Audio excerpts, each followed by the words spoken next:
Nearly every anime show or movie has a death or two. In fact, it is so common that you may not shed a tear for every character who meets their untimely end. However, occasionally, there are character deaths that really bring on the waterworks, especially when it's the main character. These deaths leave an everlasting impression on us, adding a level of rawness to an already beautiful genre. So, here are 8 anime main character deaths that brought fans to tears. Seita and Setsuko from Grave of the Fireflies. Grave of the Fireflies may be a Studio Ghibli film, but you won't find a happy ending here. We know from the start that the main characters are dead. However, knowing this doesn't make it any less depressing. Through a series of flashbacks, we follow the siblings' struggles, from being taken in and mistreated by their aunt to passing away from malnutrition. The film's animation style and pacing combine to create an emotional experience that resonates with viewers. This also results in thoughtful moments that make us rethink our stance on war. When Setsuko asks her brother, "Why must fireflies die so young?" it is not only heartbreaking but forces us to face the real-life consequences of war. Why must they die so young? Ultimately, the movie concludes that sometimes love and hope are not enough to survive the worst of humanity. This revelation makes Seita and Setsuko's efforts, which are based on real events, all the more depressing. Anime death L from Death Note. As Light Yagami held L. Lallier in his arms during his final moments, there was a hint of sorrow in his eyes, though it was quickly replaced with a smile. Yes, Light had finally defeated his rival, but he'd also lost an intellectual equal, the only person who had ever come close to uncovering his vigilante persona. Although L lost, he accepted his fate, only regretting how his unorthodox approach to investigating distanced him from others. To keep his investigations a secret, he told many lies. This, along with his social quirks, made it difficult for the young genius to form a bond with anyone besides Watari, who he considered a father figure. In fact, he didn't have much of a life outside of solving crimes and murders, which is why his death during the Kira investigation is so tragic. The most significant case of his career ended up being his last. Despite all the sacrifices he made, he ultimately was unable to solve the case in time to save his life. Yuki from Tokyo Magnitude 8.0. When an 8.0 magnitude earthquake hits Tokyo, main characters, Mirai and Yuki Onizawa are left stranded in the metropolitan city. With public transportation rendered useless, they must travel through the ruins of Tokyo. Along the way, the quake's aftershock leaves Yuki severely injured. To not worry his sister, he keeps his injury a secret. But soon after, he collapses and ends up in the hospital. The story then shifts to Mirai's perspective as we watch the siblings struggle to get home after helping fellow survivor Mari find her mother and daughter. As they near their home, they are once again caught in an aftershock. However, this time around, Mirai realizes that Yuki is no longer physically with her. Through a series of flashbacks, we learn Yuki didn't survive his hospital stay. It was his spirit who accompanied Mirai home.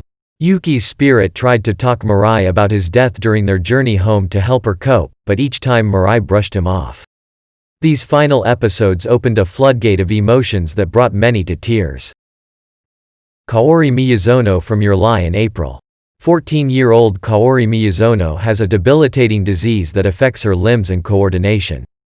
However, despite her disability, she's a constant source of support and hope for Kosei Arima. Through their love for music, they develop a strong romantic relationship, without telling each other how they feel. Unfortunately, their love would never be, as Kaori dies before telling Kosei, who believes Kaori likes someone else, how she really feels. Her death leads to one of the most unbearable scenes from Your Lie in April. After laying Kaori to rest, Kosei reads a letter that Kaori left for him. In it, she describes the moment they first met and all the joy he brought to her life, ending the letter with several "I love yous" and an apology. Uzuru Otonashi from Angel Beats. As one of the key figures of Shinda Sakai Sensen, Yuzuru Otonashi helped many members of the group conquer their fears and cross over into the afterlife, all while struggling to recover his own memories. Finally, in episode 09, viewers learn how such a great guy passed away. A train accident leaves several commuters, including Otonashi, trapped in a tunnel. Injured and without outside help, Otonashi steps in as the leader of the survivors. However, as the days go by, they lose hope of ever being rescued. Otonashi, knowing that he's near death, decides to fill out his insurance card, giving doctors consent to use his organs. After witnessing Otonashi's selfless act, the other survivors choose to do the same. Sadly, just as Otonashi starts to slip away, rescuers manage to break open the tunnel. But it's too late for Otonashi. Koro, sensei from Assassination Classroom. Koro sensei is initially seen as a threat to the planet. The self-defense forces were no match for the yellow octopus-like creature's strength or agility. With such immense power, the yellow monster asks for only one thing: to be the teacher for Class 3E of Kunajigoka Junior High School. Throughout the series' 2 seasons, we see how the students work to excel in both academics and assassination so that they can kill Koro-sensei and claim the reward of 10 billion yen.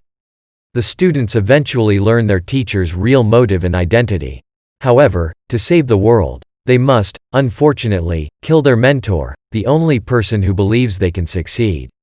With tears in his eyes, Nagisa jabs a giant knife into the chest of their beloved teacher as his classmates hold down their sensei, ending his life. Spike Spiegel from Cowboy Bebop. See you, Space Cowboy. The infamous words that ended each episode gained new meaning when the series finale aired. It was finally time to say goodbye to one of anime's most iconic characters, Spike Spiegel. During the last episode of the space opera series, Spike takes on Vicious, his former friend and current leader of the Red Dragon Crime Syndicate. After an intense battle, Spike manages to defeat him but is left severely injured.